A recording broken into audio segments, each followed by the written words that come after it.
ਗੁਰਬਾਣੀ ਦੇ ਵਿੱਚ ਆਪਾਂ ਨੂੰ ਉਹਨਾਂ ਨੇ ਤਰੀਕੇ ਦੱਸਦੇ ਨੇ ਜਿਹੜੇ ਮਾਤਾ ਦੇ ਗਰਭ ਵਿੱਚ ਆਪਾਂ ਨੂੰ ਸਿਖਾਇਆ ਸੀ ਨਾ, ਉਹ ਹੁਣ ਉਹਨਾਂ ਨੇ ਪ੍ਰੈਕਟੀਕਲ ਦੇਖਿਆ। ਮਨ ਨੂੰ ਜਾਗਤ ਅਵਸਥਾ ਵਿੱਚ ਲੈਂਦਾ ਹੈ। ਜੋ ਦੱਸਿਆ ਸੀ ਨਾ, ਮਨ ਉਹਨਾਂ ਅਬ ਮਨ ਜਾਗਤ ਹੋ ਰਹੇ ਭਾਈ, ਇੱਥੇ ਹੁਣ ਮਨ ਨੂੰ ਉਹਨਾਂ ਭਗਤਾਂ ਨੇ ਜਾਗਤ ਅਵਸਥਾ ਵਿੱਚ ਲਿਆਉਣਾ ਸ਼ੁਰੂ ਕਰ ਦਿੱਤਾ ਹੈ। ਜਦੋਂ ਮਨ ਜਾਗਤ ਅਵਸਥਾ ਵਿੱਚ ਲਿਆਇਆ ਤੇ ਪੈ ਗਏ ਨੇ ਸਰੀਰ ਨੂੰ ਰਿਲੈਕਸ ਕਰਕੇ। ਜਦੋਂ ਰਾਤ ਪਈ ਵਿਜੋਗ ਪਾਉਣ ਲੱਗੇ ਨੇ, ਮਨ ਜਾਗਦਾ ਹੈ, ਸਰੀਰ ਪਿਆ ਹੈ। ਉਹਨਾਂ ਦੇਖਿਆ ਵੀ ਹੌਲੀ ਹੌਲੀ ਹੌਲੀ ਹੌਲੀ ਕੀ ਹੋਇਆ ਵੀ ਸਾਡਾ ਸਵਾਸ ਰੁਕਣਾ ਸ਼ੁਰੂ ਹੋ ਗਿਆ। ਉੱਪਰਲੇ ਪੋਰਸ਼ਨ ਵਿੱਚੋਂ ਸਵਾਸ ਰੋਕਣਾ ਉਹਨਾਂ ਸ਼ੁਰੂ ਕਰ ਦਿੱਤਾ ਹੈ। ਔਰ ਰੋਕਦੇ ਰੋਕਦੇ ਇੱਥੋਂ ਤੱਕ ਰੋਕ ਦਿੱਤਾ ਹੈ ਕਿ ਉੱਪਰੋਂ ਸਵਾਸ ਬਿਲਕੁਲ ਬੰਦ ਕਰ ਦਿੱਤਾ ਤੇ ਮੂੰਹ ਖੋਲ ਦਿੱਤਾ ਹੈ। ਉਹਨਾਂ ਜਦ ਦੇਖਿਆ ਮੂੰਹ ਖੁੱਲ ਗਿਆ ਤੇ ਹੁਣ ਕੀ ਹੋਣ ਲੱਗਾ, ਉਹਨਾਂ ਚੰਦ ਸੂਰਜ ਜਿਹੜੇ ਸੀ ਬਰਾਬਰ ਕਰਕੇ ਵਿੱਚੋਂ ਜੋਤ ਦਾ ਪ੍ਰਕਾਸ਼ ਹੋਇਆ ਤੇ ਜਿਹੜਾ ਉਹਨਾਂ ਦੇ ਅੰਦਰ ਸੂਖਮ ਪ੍ਰਵਾਸ ਸੀ ਸਾਰਾ ਉੱਪਰ ਸੱਦ ਲਿਆ। ਉਹਨੇ ਤਾਂ ਆਪ ਵੀ ਨਾਲ ਚਲੇ ਗਏ ਵੀ ਇਹ ਤਾਂ ਅੰਦਰ ਸੱਦਿਆ ਗਿਆ ਸਾਰਾ ਪ੍ਰਵਾਸ। ਉਹਨਾਂ ਨੇ ਦੇਖਿਆ ਵੀ ਇਸ ਤਰੀਕੇ ਦੇ ਨਾਲ ਇਹ ਦਰ ਖੁੱਲਦਾ ਹੈ। ਉਹਨਾਂ ਫਿਰ ਆਪਾਂ ਨੂੰ ਉਹ ਪ੍ਰੈਕਟੀਕਲ ਜਿਹੜਾ ਉਹਨਾਂ ਦੇਖਿਆ ਉਹ ਗੁਰਬਾਣੀ ਵਿੱਚ ਲਿਖਦਾ, ਜੇ ਬ੍ਰਹਮ ਜੋਤ ਮਿਲਣਾ ਜੇ ਤੇ ਇਸ ਤਰ੍ਹਾਂ ਦਰ ਖੁੱਲਦਾ ਜੇ, ਮਿਲ ਸਕਦੇ ਜੀ।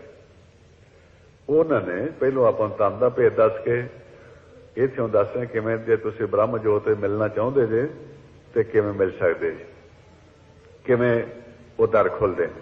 ਫਰਮਾ ਰਹੇ ਨੇ ਬਾਬਾ ਨਾਮਦੇਵ ਜੀ ਦੱਸਦੇ ਨੇ, ਉਹਦੇ ਏੜਾ ਪਿੰਗਲਾ ਔਰ ਸੁਖਮਨਾ ਪੌਣੇ ਬੰਦ ਰਹਾਓਗੋ, ਚੰਦ ਸੂਰਜ ਦੇ ਸਮਕ ਰੱਖੋ, ਬ੍ਰਹਮ ਜੋਤ ਮਿਲ ਜਾਊ। ਉਹਨਾਂ ਦੱਸ ਦਿੱਤਾ ਹੈ ਵੀ ਜਿੱਥੇ ਇਹ ਨਾੜਾਂ ਦਾ ਸੰਗਮ ਹੈ ਏੜਾ ਪਿੰਗਲਾ ਸੁਖਮਨ ਦਾ, ਉੱਥੇ ਪਾਉਣ ਨੂੰ ਰੋਕ ਲਓ, ਚੰਦ ਸੂਰਜ ਨੂੰ ਬਰਾਬਰ ਕਰ ਲਓ, ਇਹ ਦਰ ਖੁੱਲ ਜਾਏਗਾ, ਅੰਦਰ ਬ੍ਰਹਮ ਜੋਤ ਵਿੱਚ ਮਿਲ ਜਾਓ।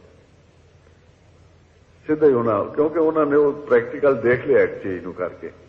ਉਹਨਾਂ ਫਿਰ ਆਪਾਂ ਨੂੰ ਦੱਸ ਦਿੱਤਾ ਵੀ ਆਹ ਅਵਸਥਾ ਵਿੱਚ ਸਹਿਜ ਸੁਭਾਅ ਕਰਦੇ ਨੇ ਤੇ ਉਹ ਆਪਾਂ ਨੂੰ ਦੱਸ ਦਿੱਤਾ ਨੇ ਵੀ ਜਦੋਂ ਇਹ ਦਰ ਖੋਲਦੇ ਨੇ ਹੇਠਲੇ ਪੋਰਸ਼ਨ ਨਾਲ, ਸਾਡੇ ਸਿਰ ਵਿੱਚ ਦੋ ਸਿਰੇ ਨੇ ਜਿੱਥੇ ਮਾਲਕ ਬੈਠਾ ਹੈ, ਸਵਾਸਾਂ ਦਾ ਸੰਬੰਧ ਹੇਠਲੇ ਪੋਰਸ਼ਨ ਨਾਲ ਕਰਦੇ ਨੇ, ਉੱਪਰਲਾ ਬੰਦ ਕਰ ਲੈਂਦੇ ਨੇ ਪਰਿਵਾਰ ਨੂੰ ਸੱਦ ਕੇ। ਤੇ ਫਿਰ ਉੱਥੇ ਪੁੱਛਦੇ ਨੇ ਵੀ ਕਿੰਨੇ ਅੱਜ ਜਿਹੜੇ ਆਪਾਂ ਨੂੰ ਸਵਾਸਾਂ ਭੰਡਾਰਾ ਦਿੱਤਾ ਨਾ, ਸਾਵਧਾਨ ਰਹਿਣਾ, ਰੋਜ਼ ਦਾ ਰੋਜ਼ ਹਿਸਾਬ ਹੁੰਦਾ ਆਪਣਾ। ਅੰਤ ਸਮੇਂ ਤਾਂ ਫਾਈਨਲ ਕਰ ਦਿੰਦੇ ਨੇ ਜਦੋਂ ਸਰੀਰ ਤੋਂ ਕੱਢਦੇ ਨੇ ਅਖੀਰਲੇ ਸਵਾਸ ਤੇ, ਲੇਕਿਨ ਹਿਸਾਬ ਤਾਂ ਰੋਜ਼ ਦਾ ਰੋਜ਼। ਇੱਥੇ ਹੁਣ ਜਦੋਂ ਸਵਾਸ ਲੈਣ ਦਾ ਹਿਸਾਬ ਤਾਂ ਉੱਥੇ ਜਾ ਕੇ ਦੱਸਦੇ ਨੇ ਵੀ ਅੱਜ ਕਿੱਥੇ ਖਰਚ ਕੀਤੇ ਨੇ, ਕਿਹੜੇ ਹੱਡ ਤੇ ਕਿੰਨੇ ਸਵਾਸ ਖਰਚ ਹੋਏ ਨੇ। ਜੇ ਤਾਂ ਮਨ ਹੁਕਮ ਦੇ ਵਿੱਚ ਸਵਾਸ ਖਰਚ ਕੀਤੇ ਨੇ, ਜਿਵੇਂ ਤੁਸੀਂ ਆਪਦੇ ਬੱਚੇ ਨੂੰ ਅੱਛਾ ਕੰਮ ਕਰਦਾ ਹੈ, ਪੈਸੇ ਦੇ ਕੇ ਭੇਜਿਆ ਸੌਦਾ ਲੈਣ ਵਾਸਤੇ ਤੇ ਬੜਾ ਖੁਸ਼ ਹੋਏ ਜੇ ਵੀ ਅੱਛਾ ਬੱਚਾ ਆਗਿਆਕਾਰੀ ਹੈ, ਸ਼ਾਬਾਸ਼ ਦਿੰਦੇ ਜੇ। ਇਸੇ ਤਰ੍ਹਾਂ ਜੇ ਇਸ ਮਨ ਨੇ ਹੁਕਮ ਵਿੱਚ ਰਹਿ ਕੇ ਸਵਾਸ ਖਰਚ ਕੀਤੇ ਨੇ ਤੇ ਜਦੋਂ ਉੱਪਰ ਸੱਦਦੇ ਨੇ ਉਹਦੇ ਨੂੰ ਸ਼ਾਬਾਸ਼ ਦਿੰਦੇ ਤੇ ਹਿੱਕ ਨਾਲ ਲਾ ਲੈਂਦੇ। ਇੱਥੇ ਹੁਣ ਗੁਰਬਾਣੀ ਦੱਸਿਆ ਹੈ, ਉਹਨੇ ਜੋ ਜਨ ਹਰ ਪ੍ਰਭ ਹਰ ਹਰ ਸਰਨਾ, ਤਿੰਨ ਦਰਗਾਹ ਹਰ ਹਰ ਦੇ ਵਡਿਆਈ, ਧੰਨ ਧੰਨ ਸ਼ਾਬਾਸ਼ ਕਹਿ ਪ੍ਰਭ ਜਨ ਕੋ, ਜਨ ਨਾਨਕ ਮੇਲ ਲੈ ਗੱਲ ਆਈ। ਫਿਰ ਜਦੋਂ ਗੱਲ ਨਾਲ ਮਿਲ ਕੇ ਫਿਰ ਗੁਰਮੁਖ ਜਿਹੜੇ ਆਂਦੇ ਜੀ ਜੇ ਹੁਕਮ ਕਰੋ, ਖੁਸ਼ੀ ਹੋਇਆ ਮਾਲਕ, ਅਸੀਂ ਦਰਗਾਹ ਵਿੱਚ ਸੈਰ ਕਰ ਰਹੇ ਉਹਦੇ ਜਾਓ। ਉਦੋਂ ਫਿਰ ਜਦੋਂ ਗੁਰਮੁਖ ਇਹਨੂੰ ਗੁਰੂ ਰਾਮ ਇਹਨੂੰ ਗੁਰਬਾਣੀ ਬੇਗਮਪੁਰਾ ਸ਼ਹਿਰ ਵੇਖਿਆ, ਫਿਰ ਜਦੋਂ ਗੁਰਮੁਖਾਂ ਦਾ ਸਰੀਰ ਦੇ ਸੁਖਮ ਵਿੱਚ ਜਾਂਦਾ ਹੈ, ਉਦੋਂ ਉਹਨਾਂ ਦਾ ਸੁਖਮ ਦੇ ਨਾਲ ਸੰਬੰਧ ਹੁੰਦਾ ਹੈ। ਜਿਵੇਂ ਡੋਰੀ ਹੁੰਦੀ ਨਾ ਗੁੱਡੀ ਨਾਲ ਤਾਂ ਮਾਲਕ ਦੇ ਹੱਥ, ਇਸੇ ਤਰ੍ਹਾਂ ਸੁਖਮ ਦਾ ਸੰਬੰਧ ਸ਼ਬਦ ਨਾਲ ਹੁੰਦਾ ਔਰ ਉਹ ਸੈਰ ਕਰਕੇ ਫਿਰ ਵਾਪਸ ਆ ਜਾਂਦੇ। ਤੇ ਜਿਹੜਾ ਮਨਮੁਖ ਹੈ ਉਹਨੂੰ ਝਿੜਕਾਂ ਪੈਂਦੀਆਂ ਨੇ ਵੀ ਜਿਹੜਾ ਉਹਨੇ ਹੁਕਮ ਮੁਤਾਬਕ ਨਹੀਂ ਸਵਾਸ ਖਰਚੇ। ਜਿਵੇਂ ਤੁਸੀਂ ਜੇ ਕੋਈ ਬੱਚੇ ਤੋਂ ਸੌਦਾ ਲੈਣ ਭੇਜੋ, ਸ਼ਰਾਬ ਪੀ ਕੇ ਡਿੱਗਦਾ ਆਉਂਦਾ, ਜਾਂ ਤੁਹਾਡੇ ਹੁਕਮ ਤੋਂ ਅਬਦੁੱਲੀ ਕੀਤੀ ਉਹਨੇ, ਤੁਸੀਂ ਝਿੜਕ ਦਿੰਦੇ ਜੇ। ਇਸੇ ਤਰ੍ਹਾਂ ਜੇ ਹੁਕਮ ਤੋਂ ਬਾਹਰ ਹੈ ਮਨ, ਇਹਨੂੰ ਝਿੜਕ ਦਿੱਤਾ ਜਾਂਦਾ ਹੈ ਤੇ ਉਦੋਂ ਬਾਹਰ ਕੱਢ ਦਿੱਤਾ ਜਾਂਦਾ ਹੈ।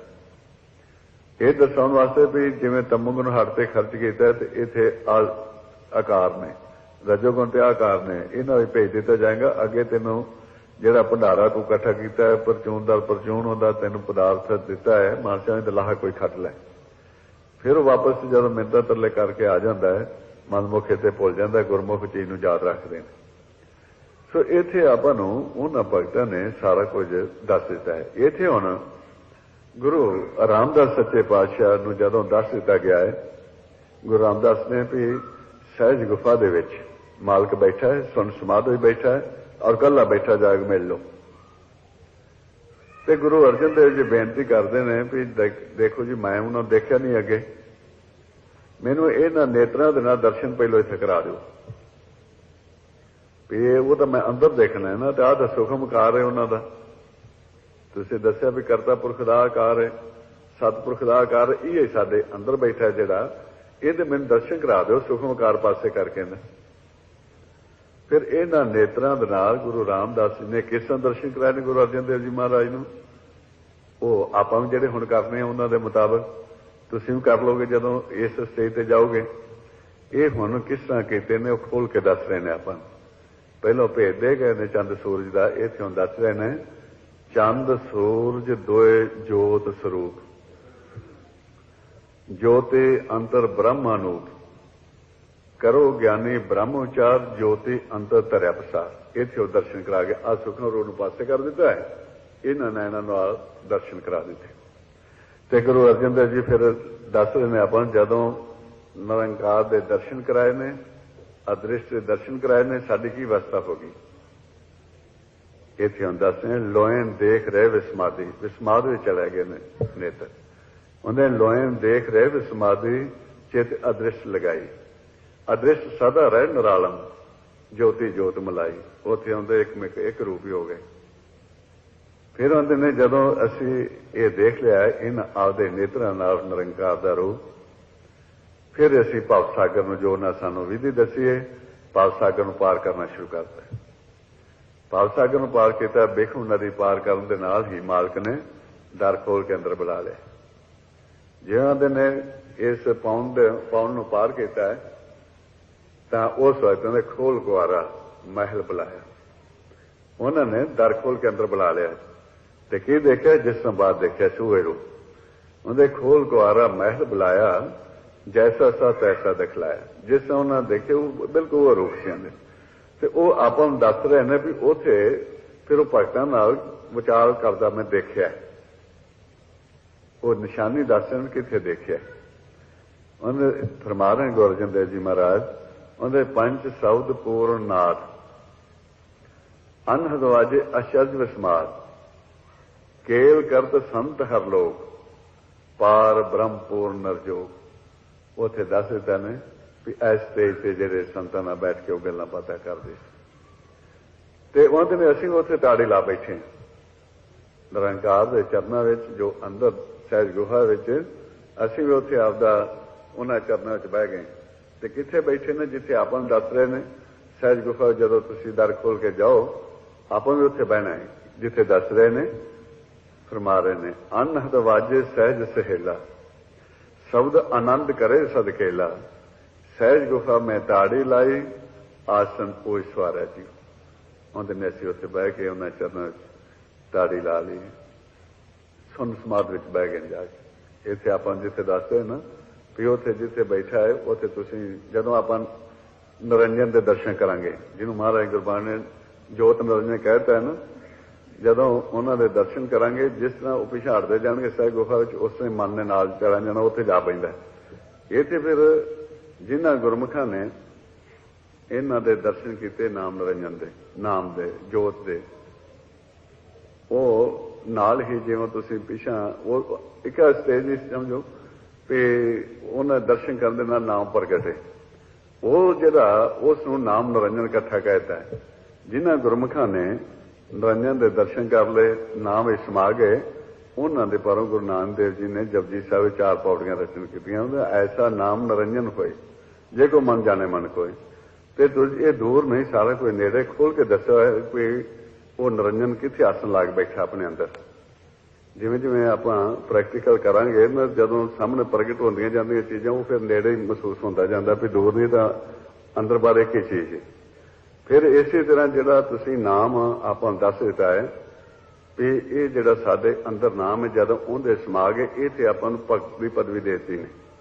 ਮਹਾਰਾਜ ਨੇ ਸੁਖਮਨੀ ਸੁਖ ਅੰਮ੍ਰਿਤ ਪ੍ਰਭ ਨਾਮ ਭਗਤ ਜਨਾ ਕੇ ਮਨ ਬਸਰਾਮ। ਜਿਨ੍ਹਾਂ ਭਗਤਾਂ ਦੇ ਮਨ ਦੇ ਵਿੱਚ ਸ਼ਬਦ ਦੀ ਰੋ ਚੱਲ ਪਈ, ਸ਼ਬਦ ਦੇ ਸਮਾ ਗਏ, ਉਹਨਾਂ ਦੀ ਪਾਰੋਂ ਜਪਜੀ ਸਾਹਿਬ 4 ਪੌੜੀਆਂ ਉਹਨਾਂ ਸੰਬੰਧੇ ਲਿਖ ਦਿੱਤੀਆਂ ਨੇ ਵੀ ਉਹਨਾਂ ਦੇ ਤੁਸੀਂ ਬਚਨ ਸੁਣੋ, ਉਹਨਾਂ ਦਾ ਸੰਗ ਕਰੋ ਤੇ ਕੀ ਦੁੱਖ ਸੁੱਖ ਦੂਰ ਹੋ ਜਾਣਗੇ। ਨਾਨਕ ਭਗਤਾਂ ਸਦਾ ਵਿਗਾਸ, ਸੁਣੀਏ ਦੁੱਖ ਭਾਵ ਕਾ ਨਾਸ। ਆਪਾਂ ਵੀ ਸਾਰਿਆਂ ਨੂੰ ਉਸ ਸਟੇਜ ਨੂੰ ਪ੍ਰਾਪਤ ਕਰਨਾ ਹੈ।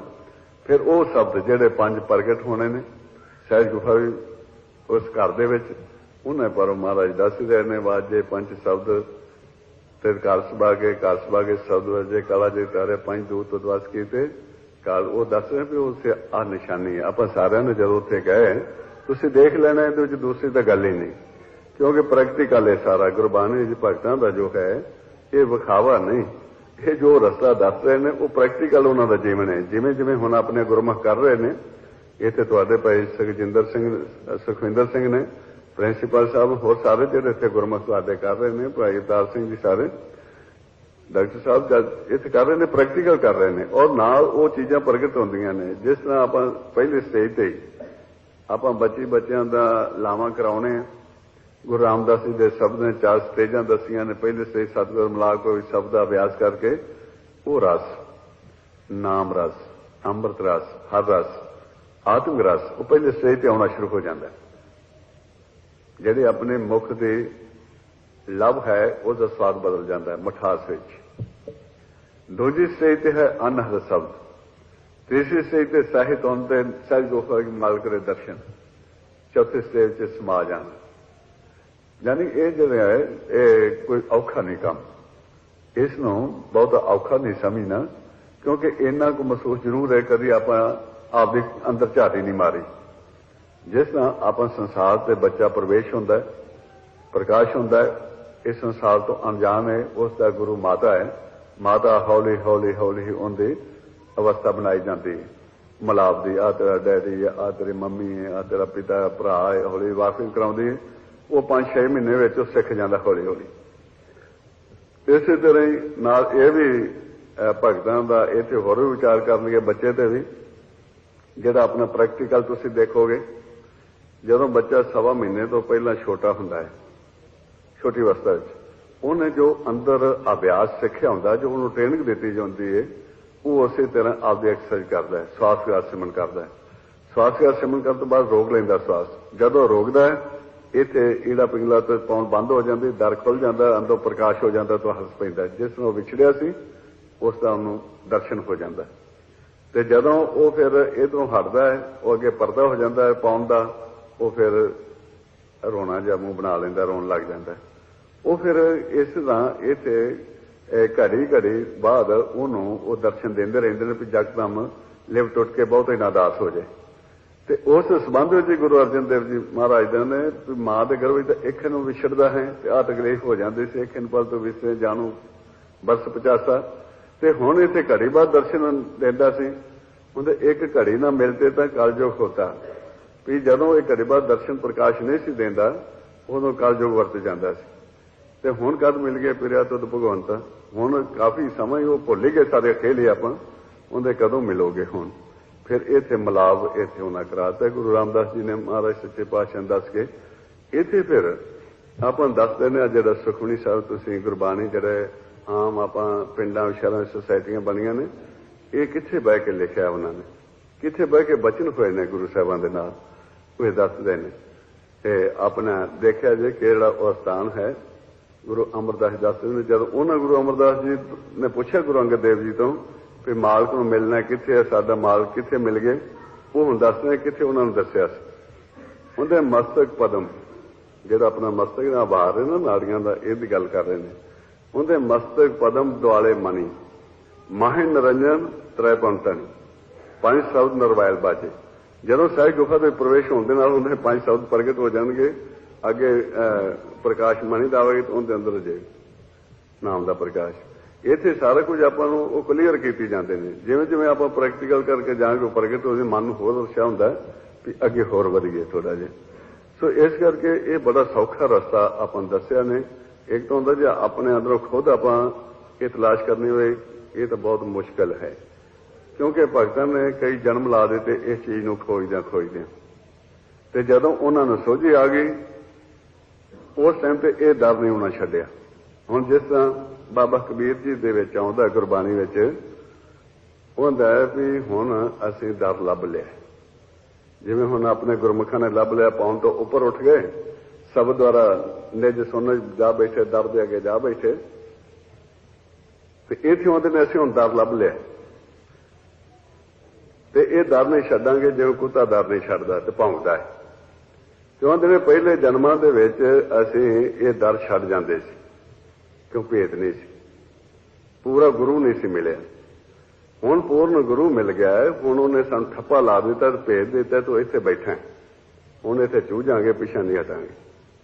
ਇੱਥੇ ਗੁਰਬਾਣੀ ਵਿੱਚ ਦੱਸਦੇ ਨੇ ਫਿਰ ਉਹਦੇ ਹਮ ਕੂਕਰ ਤੇਰੇ ਦਰਬਾਰ ਭੌਂਕਾਂ ਆਗੇ ਬਦਨ ਪਸਾਰ। ਪਿੰਡੇ ਚ ਸੁਣੋ ਜਾ ਕੇ ਦਰ ਲੱਭ ਲਿਆ। ਹੁਣ ਪਾਉਣ ਤਾਂ ਇਹ ਦਰ ਪਾਉਣ ਹੇਠਾਂ ਰਹਿ ਜਾਂਦੇ, ਦਰ ਉੱਪਰ ਸੁਣ ਉੱਪਰ ਚਲੇ ਜਾਂਦਾ ਦਰ। ਉਹਨੇ ਦਰ ਲੱਭ ਲਿਆ, ਹੁਣ ਇਹ ਨਹੀਂ ਛੱਡਾਂਗੇ। ਕਹਿੰਦੇ ਪੂਰਬ ਜਨਮ ਹਮ ਤੁਮਰੇ ਸੇਵਕ ਆਪ ਤੋਂ ਮੇਟਿਆ ਨਾ ਜਾਈ, ਤੇਰੇ ਦੁਆਰੇ ਧੁਨ ਸਹਿਜ ਕੀ ਮਾਥੇ ਮੇਰੇ ਦਿਗਾਈ। ਦਾਗੇ ਹੋਏ ਸੋ ਰਨ ਮੈਂ ਚੂਜੇ ਬਿਨ ਦਾਗੇ ਭਾਗ ਜਾਏ। ਉਹਦੇ ਨੇ ਪਿਛਲੀ ਵਾਰ ਤਾਂ ਭੱਜ ਜਾਂਦੇ ਰਹੇ ਪਰ ਹੁਣ ਨਹੀਂ ਛੱਡਦੇ, ਪਤਾ ਲੱਗ ਗਿਆ ਤੂੰ ਇੱਥੇ ਬੈਠਾ। ਉੱਥੇ ਫਿਰ ਜਿਵੇਂ ਅੱਗੇ ਸਾਧੂ ਲੋਕ ਆਉਂਦੇ ਸੀ ਨਾ ਕਿਸੇ ਘਰਾਂ ਕੋਈ ਲੈਣ ਵਾਸਤੇ, ਨਾ ਕੋਈ ਦਿੰਦਾ ਉਹਨਾਂ ਚ ਡੇਰਾ ਲਾਗ ਬਹਿ ਜਾਂਦੇ ਸੀ, ਧੂਣੀ ਤਾਗ ਬਹਿ ਜਾਂਦੇ ਸੀ, ਜਿੰਨਾ ਚਿਰ ਨਹੀਂ ਦਿੰਦਾ ਸੀ ਉੱਠਦੇ ਨਹੀਂ ਸੀ। ਇਸੇ ਤਰ੍ਹਾਂ ਦੇ ਨੇ ਉਹ ਸਾਧੂਆਂ ਤੇਰਾ ਹੁਣ ਕਰਾਂਗੇ। ਇੱਥੇ ਸਾਧੂ ਦੀ ਅਵਸਥਾ ਆ ਜਾਂਦੀ ਨੇ ਜਿੱਥੇ ਸਾਹਿਤ ਨੂੰ ਉਤਪਨ ਹੋ ਗਈ। ਹੁਣ ਸਾਧੂ ਨੂੰ ਇਹ ਗਿਆਨ ਹੋ ਗਿਆ ਹੈ ਵੀ ਆਹ ਜਿਹੜਾ ਡਰ ਹੈ ਇਹ ਉਹਦਾ ਸੂਖਮ ਆਕਾਰ ਹੈ। ਇੱਥੇ ਦਰ ਦੇ ਵਿੱਚ ਇਹ ਸਤਿਪੁਰਖ ਅੰਦਰ ਬੈਠਾ ਹੋਇਆ ਹੈ ਤੇ ਇਹ ਵੀ ਪਤਾ ਲੱਗ ਗਿਆ ਵੀ ਜਿਹੜਾ ਤੇਰਾ ਖਜ਼ਾਨਾ ਹੈ ਨਿਰਗੁਣ ਦਾ, ਜਿੱਥੋਂ ਸਾਨੂੰ ਸਵਾਸਾਂ ਦਾ ਭੰਡਾਰਾ ਦੇ ਰਿਹਾ, ਉਹ ਵੀ ਸਾਨੂੰ ਪਤਾ ਲੱਗ ਗਿਆ। ਤੇ ਹੁਣ ਜਿਸ ਖਜ਼ਾਨੇ ਵਿੱਚ ਤੋਂ ਸਵਾਸ ਦੇ ਰਿਹਾ ਸਾਡੀ ਮਰਜ਼ੀ ਨਾਲ ਖਰਚਾਂਗੇ, ਮਰਜ਼ੀ ਖਰਚਾਂਗੇ ਅੰਦਰਲੇ ਹੱਥਾਂ ਤੇ, ਨਹੀਂ ਤਾਂ ਇੱਥੇ ਜਮ੍ਹਾਂ ਕਰਾ ਲਾਂਗੇ। ਕਿਉਂਕਿ ਪਤਾ ਆਪਾਂ ਨੂੰ ਦੱਸ ਦਿੱਤਾ ਨਾ ਵੀ ਸਵਾਸ ਜਿਹੜੇ ਨੇ ਤੁਹਾਡੇ ਮਨ ਨੇ ਖਰਚ ਕਰਨੇ। ਜਦੋਂ ਵੀ ਮਨ ਬੋਲਿਆ ਉਦੋਂ ਹੀ ਸਵਾਸ ਖਰਚ ਹੋਣੇ ਨੇ, ਕਿਸੇ ਨਾ ਕਿਸੇ ਹੱਥ ਤੇ ਉਹਨੇ ਖਰਚ ਨਹੀਂ। ਤੇ ਉਹਦੇ ਅਸੀਂ ਜਿਹੜਾ ਵਿਚਾਰ ਹੀ ਨਾ ਕਰਾਂਗੇ, ਵਿਚਾਰ ਕਰਾਂਗੇ ਜੇ ਹੱਥ ਕਿਸੇ ਤੇ ਜਾਵਾਂਗੇ ਤਾਂ ਹੀ ਹੋਣਾ। ਅਸੀਂ ਸੋਨੇ 'ਚ ਬਹਿ ਰਾਂਗੇ, ਮੋਹਰ ਲਵਾ ਕੇ ਵਾਪਸ ਤੇਰੇ ਖਜ਼ਾਨੇ ਵਿੱਚ ਜਮ੍ਹਾਂ ਕੀਤੇ ਜਾਣਗੇ। ਇੱਥੇ ਉਹਦੇ ਸਾਧੂ ਹੋਵੇ ਭਗਤ ਪਛਾਣੇ ਹਰ ਲੈ ਖਜ਼ਾਨੇ ਪਾਈ। ਤੇ ਖਜ਼ਾਨਾ ਕਿਹੜਾ ਹੈ ਇਹ ਜਦ ਧਿਆਨ ਰੱਖੋ ਵੀ ਦੇਖੋ ਸਵਾਸ ਕਿੱਥੋਂ ਆ ਰਹੇ ਨੇ, ਆਪਣੇ ਇੱਥੋਂ ਲਾਗੇ ਆ ਰਹੇ ਨੇ, ਬਾਹਰ ਅੰਦਰ ਜਾ ਰਹੇ ਨੇ। ਇਸ ਨੂੰ ਹੁਣ ਨਿਰਗੁਣ ਦਾ ਖਜ਼ਾਨਾ ਕਹਿਤਾ ਗੁਰਬਾਣੀ ਵਿੱਚ।